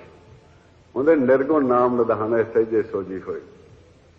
ਹੁਣ ਉਹਦਾ ਪਤਾ ਲੱਗ ਗਿਆ ਵੀ ਆਹ ਜਿਹੜਾ ਸਾਡੇ ਮੁਖ ਤੋਂ ਹੀ ਤੇਰੇ ਸ਼ੁਰੂ ਹੋ ਜਾਂਦਾ ਹੈ ਖਜ਼ਾਨਾ, ਇੱਥੋਂ ਦੇ ਰਿਹਾ ਅਸੀਂ ਅੰਦਰ ਖਰਚਨੇ ਆ, ਹੁਣ ਨਹੀਂ ਖਰਚਾਂਗੇ, ਇੱਥੋਂ ਹੀ ਮੋਹਰ ਲਵਾ ਕੇ ਬਾਹਰ ਜਮ੍ਹਾਂ ਕਰ ਲਾਂਗੇ ਇਸ ਖਜ਼ਾਨੇ ਵਿੱਚ। ਸੋ ਆਪਾਂ ਵੀ ਇਸੇ ਤਰ੍ਹਾਂ ਉਹ ਅਵਸਥਾ ਬਣਾਉਣੀ ਹੈ ਵੀ ਇਹ ਸਵਾਸਾਂ ਦਾ ਭੰਡਾਰਾ ਜੇ ਲੋੜ ਅਨੁਸਾਰ ਜਿਹੜੇ ਹੱਥ ਤੇ ਖਰਚਣਾ ਹੈ, ਖਰਚਣ ਤੋਂ ਬਾਅਦ ਫਿਰ ਇੱਥੇ ਜਮ੍ਹਾਂ ਕੀਤੇ ਜਾਣੇ। ਇੱਥੇ ਮਹਾਰਾਜ ਨੇ ਸਾਧੂ ਹੋਵੇ ਭਗਤ ਪਛਾਣੇ ਹਰ ਲੈ ਖਜ਼ਾਨੇ ਪਾਈ। ਇੱਥੇ ਫਿਰ ਦੱਸਦੇ ਨੇ ਕਿੱਥੇ ਬੈਠਾ ਸੀ ਮਾਲਕ, ਗੁਰੂ ਨੇ ਦੱਸਿਆ ਤੇ ਪ੍ਰਾਪਤ ਕੀਤਾ ਨੇ। ਉਹਦੇ ਕੋਠੜੇ ਮੈਂ ਕੋਠੜੀ, ਇਹ ਸਰੀਰ ਨੂੰ ਕੋਠੜੀ ਕਹਿੰਦੇ ਨੇ, ਇਹਦੇ ਸਪੈਸ਼ਲ ਕੋਠੜੀ ਦੱਸੋਂਦਾ। ਕੋਠੜੇ ਮੈਂ ਕੋਠੜੀ ਪਰਮ ਕੋਠੀ ਵਿਚਾਰ, ਗੁਰ ਦੀਨੀ ਵਸਤ ਕਬੀਰ ਕੋ ਲੇਵੋ ਵਸਤ ਸਮਾਰ। ਫਿਰ ਉਹ ਆਂਦੇ ਨੇ ਜਿਵੇਂ ਸ੍ਰੀ ਗੁਰੂ ਤੇਗ ਬਹਾਦਰ ਜੀ ਭੋਰੇ ਵਿੱਚ ਬੈਠੇ ਸੀ ਨਾ ਤੇ ਆਤਮ ਮੰਡਲ ਦੇ ਸੈਰ ਕਰ ਰਹੇ ਸੀ ਤੇ ਮੱਖਣ ਲਬਾਣੇ ਦਾ ਜਹਾਜ਼ ਜਿਹੜਾ ਉਹ ਫਸ ਗਿਆ ਤੇ ਉਹ ਬੇਨਤੀ ਕਰਨ ਲੱਗਾ ਵੀ ਕਿਉਂਕਿ ਅਕਾਲ ਪੁਰਖ ਬ੍ਰਹਮੰਡ ਦੇ ਵਿੱਚ ਸਾਰੀਆਂ ਆਤਮਾ ਮੁਖੀ ਬਣਾ ਕੇ ਸਪੈਸ਼ਲ ਜਿਹਨੂੰ ਭੇਜਦਾ ਉਹਨੂੰ ਗੁਰੂ ਦਾ ਖਿਤਾਬ ਦਿੱਤਾ ਗਿਆ। ਇੱਥੇ ਹੁਣ ਸਾਰੀਆਂ ਮੰਡਲਾਂ ਦੇ ਵਿੱਚ ਆਤਮ ਮੰਡਲ ਦਾ ਮੁਖੀ ਗੁਰੂ ਤੇਗ ਬਹਾਦਰ ਜੀ ਸੀ। ਉਹਨਾਂ ਜਦੋਂ ਬੇਨਤੀ ਕੀਤੀ ਤੇ ਉਹਨਾਂ ਨੇ ਉਹਨਾਂ ਦੀ ਮਦਦ ਕਰਕੇ ਜਹਾਜ਼ ਬੰਨੇ ਲਾਤਾ। ਤੇ ਜਦੋਂ ਪਤਾ ਲੱਗਿਆ ਇਹ ਇੱਥੇ ਆਏ ਨੇ ਤੇ ਮਹਾਰਾਜ ਮਿਲੇ ਨੇ ਤੇ ਉਹਨਾਂ ਨੇ ਆਖਿਆ ਹੁਣ ਮੈਂ ਰੌਲਾ ਪਾਵਾਂਗਾ, ਛਿਪਣ ਨਹੀਂ ਦਿੰਦਾ। ਉਹਨਾਂ ਰੌਲਾ ਪਾਇਆ, ਪ੍ਰਗਟ ਕਰਦਾ ਗੁਰੂ ਤੇਗ ਬਹਾਦਰ ਜੀ ਨੂੰ। ਇਸ ਤਰ੍ਹਾਂ ਬਾਬਾ ਕਬੀਰ ਜੀ ਆਂਦੇ ਨੇ ਜਿੱਥੇ ਤੂੰ ਛਿਪ ਕੇ ਬੈਠਾ ਹੁਣ ਮੈਂ ਰੌਲਾ ਪਾਵਾਂ ਕਿ ਇਹ ਚੁੱਪ ਕਰਕੇ ਨਹੀਂ ਬੈਠਾ। ਇਹ ਫਿਰ ਦੱਸ ਰਿਹਾ ਸਾਰਿਆਂ ਨੂੰ। ਉਹਦੇ ਕੋਠ ਦੇ ਮੈਂ ਕੋਠੜੀ ਪਰਮ ਕੋਠੀ ਵਿਚਾਰ, ਗੁਰ ਦੀਨੀ ਵਸਤ ਕਬੀਰ ਕੋ ਲੇਵੋ ਵਸਤ ਮਾਰ। ਕਬੀਰ ਦੀਨੀ ਸੰਸਾਰ ਕੋ, ਸੰਸਾਰ ਨੂੰ ਦੱਸ ਰਹੇ ਨੇ ਹੁਣ। ਕਬੀਰ ਦੀਨੀ ਸੰਸਾਰ ਕੋ ਲੀਨੀ ਜਿਸ ਮਸਤਕ ਭਾਗ, ਅੰਮ੍ਰਿਤ ਰਸ ਜਿਨ ਪਾਇਆ ਫਿਰ ਤਾਂ ਕਾ ਸੁਹਾਗ। ਇੱਥੇ ਆਪਾਂ ਨੂੰ ਉਹ ਦੱਸ ਰਹੇ ਨੇ ਉਹਨਾਂ ਤੱਕ ਕਈ ਜਨਮ ਲੱਗ ਗਏ ਇਸ ਨੂੰ ਖੋਜਦਿਆਂ। ਮਹਾਰਾਜ ਦੇ ਤੇ ਆਪਣੇ ਤੇ ਮਹਾਰਾਜ ਨੇ ਕਿਰਪਾ ਦ੍ਰਿਸ਼ਟੀ ਕੀਤੀ, ਵੱਡੇ ਭਾਗਾਂ ਵਾਲੇ ਆ ਕਿ ਕਲਯੁਗ ਦੇ ਵਿੱਚ ਮਾਨਸ ਜਾਮਾ ਬਖਸ਼ਿਸ਼ ਕਰ ਦਿੱਤਾ ਹੈ ਜਦੋਂ ਕਿ ਮਾਰਗ ਦਰਸ਼ਨ ਕਰਨ ਵਾਸਤੇ ਆਪ ਬੈਠੇ ਹੋਏ ਨੇ। ਖੋਜ ਕਰਨ ਦੀ ਸਹਿਜ ਸੁਭਾਅ ਆਉਂਦੇ ਤੁਰੇ ਆਓ। ਸੋ ਇਸ ਕਰਕੇ ਗੁਰੂ ਵਾਲੇ ਬਣ ਕੇ ਜੀ ਸ਼ਬਦ ਦੀ ਆਰਾਧਨਾ ਕਰਕੇ ਜੋ ਵਿਧੀਆਂ ਆਪਾਂ ਦੱਸੀਆਂ ਨੇ ਹੁਣ ਜਦੋਂ ਆਪਾਂ ਪੁੱਛਨੇ ਦੱਸੋ ਜੀ ਅਸੀਂ ਵੀ ਮਾਲਕ ਨੂੰ ਮਿਲਣਾ ਚਾਹੁੰਦੇ ਹਾਂ, ਗੁਰੂ ਦੀ ਸ਼ਰਨ ਵਿੱਚ ਆਏ ਬੈਠੇ ਹਾਂ ਵੀ ਅਸੀਂ ਵੀ ਦਸਵੇਂ ਦੁਆਰ ਜਾਣਾ ਚਾਹੁੰਦੇ ਹਾਂ, ਅਸੀਂ ਵੀ ਸਹੀ ਗੁਫਾ ਜਾਣਾ ਚਾਹੁੰਦੇ ਹਾਂ, ਸਾਨੂੰ ਦੱਸੋ ਤਰੀਕਾ। ਉਹ ਕਹਿੰਦੇ ਨੇ ਅਜੇ ਤਾਂ ਤੁਸੀਂ ਪਿੰਡ ਤੋਂ ਬਾਹਰ ਤੁਰੇ ਫਿਰਦੇ ਜੀ, ਘਰ ਤੋਂ ਕਿ ਪਿੰਡ ਤੋਂ ਬਾਹਰ ਤੁਰੇ ਫਿਰਦੇ ਜੀ, ਪਹਿਲਾਂ ਪਿੰਡ ਵਿੱਚ ਪ੍ਰਵੇਸ਼ ਹੋਵੋ। ਤੇ ਪਿੰਡ ਸਾਡਾ ਕਹਿੰਦਾ ਬਣਿਆ 5 ਤੱਤਾਂ ਦਾ, ਤੇ ਇਹਨਾਂ ਤੱਤਾਂ ਚੋਂ ਪ੍ਰਵੇਸ਼ ਹੋਣਾ ਆਪਾਂ ਅੰਤਰਗਤ ਹੋਣਾ ਹੈ ਤੇ ਕਿਵੇਂ ਹੋਣਾ ਹੈ, ਕੀ ਵਿਧੀ ਅਪਣਾਉਣੀ। ਤੇ ਇੱਥੇ ਨਾਲ ਇੱਕ ਹੋਰ ਵੀ ਬੁਝਾਰਤ ਪਾ ਗਏ ਨੇ ਆਪਾਂ ਨੂੰ, ਉਹਦੇ ਨੇ ਵੀ ਬੇੜਾ ਬੰਦ ਨਾ ਸਕਿਓ ਬੰਧਨ ਕਿਵੇਲਾ ਪਰ ਸਬਰ ਜਬ ਉਛਲੇ ਤਬ ਤਬ ਨਹੇਲਾ। ਉਹਦਾ ਮਨਮੁਖ ਜਿਹੜਾ ਹੈ ਉਹਨੂੰ ਪਤਾ ਨਹੀਂ ਕਿ ਉਹਦਾ ਬੇੜਾ ਕਿਹੜਾ ਹੈ, ਕਿਵੇਂ ਬੰਨਣਾ ਹੈ। ਭਵ ਸਾਗਰ ਦਾ ਨਹੀਂ ਪਤਾ, ਸੰਸਾਰ ਸਾਗਰ ਦਾ ਨਹੀਂ ਪਤਾ, ਉਹ ਇਹਨਾਂ ਵਿਸ਼ਵਕਾਰਾਂ ਲਹਿਰਾਂ ਦੇ ਵਿੱਚ ਉਹਦਾ ਬੇੜਾ ਡੁੱਬ ਗਿਆ। ਉਹਨੂੰ ਕਿਨਾਰੇ ਦਾ ਨਹੀਂ ਪਤਾ ਕਿਹੜੇ ਪਾਸੇ ਉਹਨੇ ਲੱਗਣਾ ਸੀ। ਤੇ ਇੱਥੇ ਹੁਣ ਗੁਰਮੁਖਾਂ ਨੂੰ ਸਾਰਾ ਗੁਰਬਾਣੀ ਵਿੱਚ ਸਮਝਾ ਦਿੱਤਾ ਨੇ। ਇੱਥੇ ਹੁਣ ਆਪਾਂ ਨੂੰ ਸਮਝਾ ਰਹੇ ਨੇ, ਉਹਦੇ ਨੇ ਸਹਿਰ ਸਬਦ ਭਰੇ ਜਲ ਨਿਰਮਲ ਉਲਟੀ ਨਾਵ ਤਰਾਵੇ ਬਾਹਰ ਜਾਤੋ ਠਾਗ ਰਹਾਵੇ ਗੁਰਮੁਖ ਸਾਹਿਬ ਸਮਾਵੇ। ਇੱਥੇ ਉਦਾਹਰਨ ਆਪਾਂ ਨੂੰ ਦੇ ਦਿੱਤੀ ਨੇ ਵੀ ਜਿਸ ਤਰ੍ਹਾਂ ਇੱਕ ਮਲਾਹ ਨੇ ਸਮੁੰਦਰ ਵਿੱਚ ਆਪਦਾ ਬੇੜਾ ਠੇਲਿਆ, ਤੂਫਾਨ ਉੱਠਿਆ, ਲਹਿਰਾਂ ਆਈਆਂ ਨੇ, ਉਹਨੇ ਬੇੜਾ ਬਚਾਅ ਵਾਸਤੇ ਵਾਪਸ ਮੋੜ ਲਿਆ। ਉਹਦੇ ਤੁਸੀਂ ਵੀ ਆਪਦਾ ਬੇੜਾ ਨਾ ਅੰਤਰਗਤ ਮੋੜ ਕੇ ਤੇ ਬਹਿ ਜਾਓ ਦਰ ਬੰਦ ਕਰਕੇ। ਹੁਣ ਅਸੀਂ ਗੱਲਾਂ ਬਾਤਾਂ ਨਾਲ ਤਾਂ ਇਹ ਹੋਣਾ ਨਹੀਂ ਕੰਮ, ਤੇ ਆਪਾਂ ਬੇਨਤੀ ਕਰਨੀਆਂ ਨੇ, ਇਹ ਸਾਨੂੰ ਤਾਂ ਮਲਾਹ ਦੀ ਤਾਂ ਤੁਸੀਂ ਦੇਤੀ ਸਮੁੰਦਰ ਦੀ ਮਿਸਾਲ ਤੇ ਅਸੀਂ ਕਿਹੜਾ ਬੇੜਾ ਠੇਲਿਆ, ਤਾਂ ਸਮਝਾਓ ਸਾਨੂੰ। ਮਲਾਹ ਦੇ ਉਦਾਹਰਨ ਦੇ ਕੇ ਸਮਝਾ ਆਪਾਂ ਨੂੰ ਰਹੇ ਨੇ, ਉਹਨੇ ਤੁਸੀਂ ਵੀ ਕੁਝ ਵਿਚਾਰੋ ਨਾ। ਹੁਣ ਆਪਾਂ ਦੇਖਣਾ ਵੀ ਸਾਡੇ ਅੰਦਰ ਕਿਹੜਾ ਸੀ ਬੇੜਾ, ਕਿੱਥੇ ਠੇਲਿਆ। ਉਹ ਤਾਂ ਮਲਾਹ ਦਾ ਪਾਣੀ ਦਾ ਸੀ ਕੰਮ, ਤੇ ਉਹਦੇ ਨੇ ਇਧਰ ਸੁਖਮ ਸੰਸਾਰ ਸਾਗਰ ਗੁਰਬਾਣੀ ਚ ਜੋ ਆਪਾਂ ਪੜ੍ਹਦੇ ਹਾਂ ਵਿਚਾਰਨੇ ਆ, ਇਸ ਸੰਸਾਰ ਨੂੰ ਭਵ ਸਾਗਰ कहता ਹੈ, ਸੰਸਾਰ ਸਾਗਰ कहता ਹੈ। ਉਹਦੇ ਨੇ ਇਸ ਸੰਸਾਰ ਸਾਗਰ ਦੇ ਵਿੱਚ ਸੁਖਮ ਵਿੱਚ ਤੁਸੀਂ ਬੇੜਾ ਠੇਲਿਆ ਹੋਇਆ। ਕਿਹੜਾ ਆਪਾਂ ਬੇੜਾ ਠੇਲਿਆ? ਆਪਣੀ ਦ੍ਰਿਸ਼ਟੀ ਦਾ ਬੇੜਾ। ਜਦੋਂ ਹੀ ਆਪਣੀ ਅੱਖ ਖੁੱਲੀ ਸਾਡਾ ਦ੍ਰਿਸ਼ਟੀ ਬੇੜਾ ਭਵ ਸਾਗਰ ਵਿੱਚ ਠਿਲ ਗਿਆ। ਇਹ ਬੇੜਾ ਕਿੰਨਾ ਵੱਡਾ ਹੈ ਆਪਣਾ, 180 ਡਿਗਰੀ ਸਾਈਡਾਂ ਤੋਂ ਲੈ ਕੇ ਸਕਾਈ ਲਾਈਨ ਤੱਕ ਕਿੰਨਾ ਲੰਮਾ ਚੌੜਾ ਬੇੜਾ ਆਪਣਾ। ਹੁਣ ਇਹ ਦ੍ਰਿਸ਼ਟੀ ਦੇ ਬੇੜੇ ਨੂੰ ਕਿਵੇਂ ਇਕੱਠਾ ਕਰੀਏ? ਮਨਮੁਖ ਨੂੰ ਨਹੀਂ ਪਤਾ ਵੀ ਮੇਰਾ ਬੇੜਾ ਕਿਹੜਾ ਹੈ ਤੇ ਕਿੱਥੇ ਠੇਲਿਆ। ਗੁਰੂ ਦੀ ਸ਼ਰਨ ਵਿੱਚ ਆਏ, ਉਹਨਾਂ ਦੱਸ ਦਿੱਤਾ ਵੀ ਸੰਸਾਰ ਸਾਗਰ ਵਿੱਚ ਠੇਲੇ ਬੈਠੇ ਤੁਸੀਂ ਬੇੜਾ। ਇਹਦੇ ਬੇੜੇ ਵੱਡੇ ਨੂੰ ਕਿਵੇਂ ਇਕੱਠਾ ਕਰੀਏ, ਕੀ ਤਰੀਕਾ ਹੈ, ਉਹ ਫਿਰ ਆਪਾਂ ਨੂੰ ਸਮਝਾ ਰਹੇ ਨੇ। ਇਸ ਬੇੜੇ ਨੂੰ ਇਕੱਠਾ ਕਰਨ ਵਾਸਤੇ ਉਹਦੇ ਧੁਨ ਮੈਂ ਧਿਆਨ ਮੈਂ ਜਾਣਿਆ ਗੁਰਮੁਖ ਅਕਥ ਕਹਾਣੀ। ਅਕਥ ਕਥਾ ਦੇ ਵਿੱਚ ਇਸ ਬੇੜੇ ਸੰਬੰਧ ਵਿੱਚ ਸਮਝਾ ਗਏ ਨੇ ਵੀ ਸਭ ਦੇ ਧੁਨ ਵਿੱਚ ਧਿਆਨ ਰੱਖ ਕੇ ਸਿਮਰਨ ਕਰੋ ਬੈਖਰੀ ਬਾਣੀ ਵਿੱਚ। ਜਿਸ ਨਾਲ ਸਮੁੰਦਰ ਵਿੱਚ ਡੁੱਬਦਾ ਆਦਮੀ ਰੌਲਾ ਪਾਉਂਦਾ ਬਚਾਅ ਵਾਸਤੇ, ਇਸ ਤਰ੍ਹਾਂ ਤੁਸੀਂ ਉੱਚੀ ਬੈਖਰੀ ਬਾਣੀ ਵਿੱਚ ਅਲਾਪ ਕਰੋ ਔਰ ਸਭ ਦੇ ਧੁਨ ਵਿੱਚ ਧਿਆਨ ਧਰ ਕੇ ਕਰੋ, ਤੇ ਇਹ ਬੇੜਾ ਤੁਹਾਡਾ ਉਹ ਧੁਨ ਵਿੱਚ ਆ ਕੇ ਸਮਾ ਜਾਏਗਾ, ਇਕੱਠਾ ਕਰ ਲਓਗੇ। ਉਸ ਤੋਂ ਬਾਅਦ ਮਧਮਾ ਬਾਣੀ ਵਿੱਚ ਚਲੇ ਜਾਏ, ਪਸੰਤੇ ਤੇ ਅੱਗੇ ਸਾਹਿਬ ਵਿੱਚ ਜਾ ਕੇ ਅੰਦਰ ਬੈਠ ਜਾਇਆ ਜੇ। ਤੇ ਕਿੱਥੇ ਬੈਠਣਾ ਜਾ ਕੇ? ਇਹ ਜਿਹੜਾ ਆਪਣਾ ਇਹਲਾ ਸਿਰਾ ਹੈ ਜਿੱਥੇ ਪਾਉਣ ਨੂੰ ਬੱਧਾ ਹੋਇਆ ਹੈ, ਘਰ ਬਣਾਇਆ, ਇੱਥੇ ਹੁਣ ਆਪਾਂ ਨੇ ਪਾਉਣ ਨਾ ਪਾਉਣ ਕਰ ਆਸਨ ਬੈਸੇ। ਉਹਦਾ ਜਿੱਥੇ ਪਾਉਣ ਦੇ ਗੰਢ ਦਿੱਤੀ ਉੱਥੇ ਜਾ ਕੇ ਆਸਨ ਲੱਗ ਬਹਿ ਜਾਓ ਤੇ ਦਰ ਨੂੰ ਬੰਦ ਕਰ ਲਿਆ। ਹੁਣ ਆਓ ਆਪਾਂ ਨੂੰ ਉਹ ਦੱਸ ਰਹੇ ਨੇ ਕਿ ਬਾਹਰੋਂ ਬੇੜੇ ਇਕੱਠੇ ਕਰਕੇ ਅੰਦਰ ਲੈ ਆਓ। ਤੇ ਇਸ ਬੇੜੇ ਨੂੰ ਇਕੱਠਿਆਂ ਕਰਕੇ ਕਿਵੇਂ ਅੰਦਰ ਲਿਆਉਣੇ ਪੰਜਾਂ ਤੱਤਾਂ ਤੋਂ, ਉਹ ਹੁਣ ਗੁਰੂ ਅਰਜਨ ਦੇਵ ਜੀ ਮਹਾਰਾਜ ਸੁਖਮਨੀ ਸਾਹਿਬ ਵਿੱਚ ਖੋਲ ਕੇ ਦੱਸ ਰਹੇ ਨੇ। ਬਾਹਰਲੇ ਉਦਾਹਰਨਾਂ ਦੇ ਕੇ ਦੱਸ ਰਹੇ ਨੇ। ਉਹਦੇ ਨੇ ਜਿਸ ਤਰ੍ਹਾਂ ਇਸ ਸੰਸਾਰ ਦੇ ਵਿੱਚ ਤੁਸੀਂ ਆ ਮੰਦਿਰ ਖੜਾ ਕੀਤਾ, ਗੁਰੂ ਦਾ ਦਰ ਖੜਾ ਕੀਤਾ, ਮਕਾਨ ਖੜਾ ਕਰਦੇ, ਸਪੋਰਟਾਂ ਦੀ ਜ਼ਰੂਰਤ ਹੈ। ਜੋ ਮੰਦਿਰ ਕੋ ਥਾਮੇ ਥਮਨ, ਇਸ ਪਾਉਣ ਦੇ ਵਿੱਚ ਤੁਹਾਡਾ ਮਨ ਚੱਲ ਰਿਹਾ ਲਗਾਤਾਰ ਰਲ ਕੇ। ਜਿਵੇਂ ਆਪਾਂ ਪਾਣੀ ਵਿੱਚ ਕੋਈ ਚੀਜ਼ ਰੋੜੀ ਜਾ ਰਹੀ ਜਿੰਨਾ ਚ ਆਸਾ ਨਹੀਂ ਦਿਆਂਗੇ ਨਹੀਂ ਰੋਕੇਗੀ, ਇਸੇ ਤਰ੍ਹਾਂ ਦੇ ਪਾਉਣ ਵਹਾਅ ਵਿੱਚ ਤੁਹਾਡਾ ਮਨ ਚੱਲ ਰਿਹਾ, ਵਿਚਾਰਾਂ ਸੁਪਨਿਆਂ ਵਿੱਚ ਆਸ਼ਾ ਬਲਾਸ਼ਾ ਵਿੱਚ ਚੱਲ ਰਿਹਾ। ਇਹ ਉਹਨਾਂ ਚਿਰ ਨਹੀਂ ਰੋਕੇਗਾ ਜਿੰਨਾ ਚਿਰ ਇਹਨੂੰ ਸ਼ਬਦ ਆਸਰਾ ਨਾ ਦਿਓਗੇ। ਇਸੇ ਮਨ ਨੂੰ ਸਿੱਥਰ ਕਰਨ ਵਾਸਤੇ ਸ਼ਬਦ ਆਸੇ ਜ਼ਰੂਰ ਦੇ। ਇਸ ਕਰਕੇ ਆਪਣਾ ਉਦਾਹਰਨ ਦੇ ਕੇ ਸਮਝਾ ਰਹੇ ਨੇ, ਜੋ ਮੰਦਰ ਕੋ ਥਾਮੇ ਥਮਨ ਤਿਉ ਗੁਰ ਕਾ ਸ਼ਬਦ ਮਨੇ ਅਸਥਮ। ਇੱਥੋਂ ਰੋਕ ਲੇਗਾ। ਪੌਣ ਤੱਤ ਵਿੱਚ ਆਪਣਾ ਮਨ ਸਿੱਥਰ ਹੋ ਗਿਆ। ਉਸ ਤੋਂ ਬਾਅਦ ਉਹਦੇ ਅੱਗੇ ਚੱਲੋ। ਬਾਹਰਲੀ ਮਿਸਾਲ ਦੇ ਰਹੇ ਨੇ, ਜਿਸ ਤਰ੍ਹਾਂ ਪਾਣੀ ਦੇ ਵਿੱਚੋਂ ਆਪਾਂ ਪਾਰ ਹੋਣਾ ਹੋਵੇ ਤੇ ਬੇੜੀ ਦਾ ਆਸਰਾ ਲੈਣਾ ਪੈਂਦਾ, ਇਸ ਸਾਡੇ ਅੰਦਰ ਪਾਣੀ ਦਾ ਤੱਤ ਹੈ, ਉਹਨੂੰ ਪਾਰ ਕਰਨ ਵਾਸਤੇ ਸਾਨੂੰ ਸ਼ਬਦ ਦਾ ਆਸਰਾ ਲੈਣਾ ਪੈਂਦਾ। ਇੱਥੇ ਵੀ ਆਪਾਂ ਦੱਸ ਰਹੇ ਨੇ, ਜਿਉਂ ਪਖਾਨ ਨਾਭ ਚੜ੍ਹ ਤਰੇ ਪ੍ਰਾਣੀ ਗੁਰਚਰਨ ਲਗਤ ਨਿਸਤਰੇ। ਇਸੇ ਤਰ੍ਹਾਂ ਜਿਵੇਂ ਗਰਮਾਇਸ਼ ਗਰਮੀ ਹੋਵੇ ਤੇ ਆਪਾਂ ਬਚਣ ਵਾਸਤੇ ਛਾਂ ਦਾ ਆਸਰਾ ਭਾਲਦੇ ਹਾਂ, ਇਸੇ ਤਰ੍ਹਾਂ ਦੇ ਤੁਹਾਡੇ ਅੰਦਰ ਅਗਨ ਦਾ ਤੱਤ ਹੈ, ਉੱਥੇ ਨਾਮ ਦੇ ਆਸਰੇ ਛਾਂ ਦੀ ਜ਼ਰੂਰਤ ਹੈ। ਫਰਮਾ ਰਹੇ ਨੇ, जय महा भयान तप्त बहु काम हर के नाम की तुम ऊपर शाम। इस मिट्टी के तरते पर दस रहे जिथे मां अंध बारा जे आप अंधेरे लाइट की जरूरत पैंती रोशनी की, इस मन में उथों टप्पन वास्ते नाम की रोशनी की जरूरत है।